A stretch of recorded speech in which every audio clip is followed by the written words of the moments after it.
I enjoy making the sounds for these things. Maybe it's a bit of a macabre career choice, but there's always a new way to make somebody die. That sounds horrible, but it's true.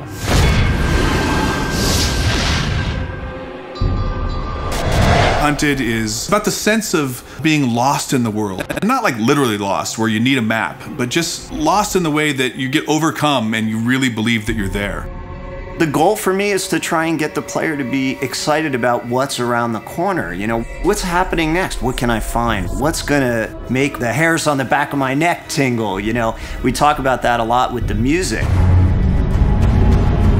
The vibe of the score is powerful. I mean, if you look at the main characters of the game, even the female, she's pretty, you know, with it, pretty brutish looking, very strong, powerful. So I wanted to convey that in the music. So there's a lot of choir, a lot of brass, and a lot of percussion. And as far as modern elements go, I've created a decent amount of sounds for the score to help convey an uneasiness in the world and in the levels that they traverse through in the game. I'm never gonna say no to that. I mean, there's a lot of weaponry, a lot of spell casting, and a lot of hyper crazy kind of sound, but in general, the overall approach is very ambient and kind of creepy, maybe a little bit horror in places.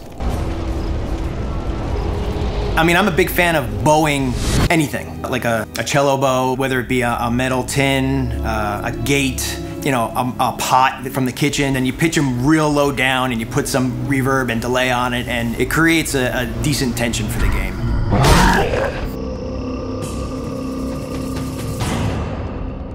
Every sound in the game is designed. There's nothing like a stock library sound in this game. So every single sound, even like the small impacts of the wood breaking as a body falls into it, it's, you know, a multi-layered sound of like crunchy stuff up top, and then this stuff up here.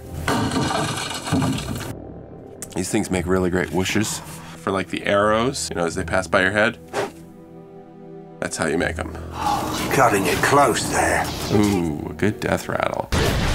Take chocolate syrup and tomato paste and corn syrup, and I'll mix it all together and just like stick a mic in there and just, you know, make some really cool beefy sounds. And then when that stuff like splatters and you hear it after you kill, it's really satisfying. You want to imagine the blood splattering on the ground. You know? If you're into that sort of thing. I don't think about that.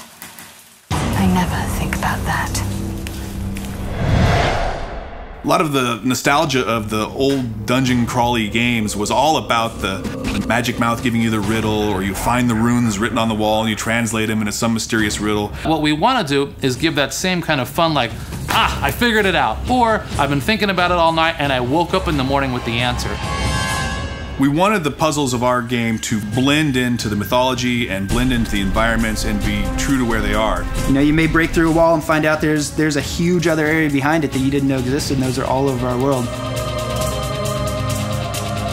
The sense of discovery and all of the emotions that walking down those dark corridors invoke is really, to me, sort of the essence of the foundation of what these games are built on.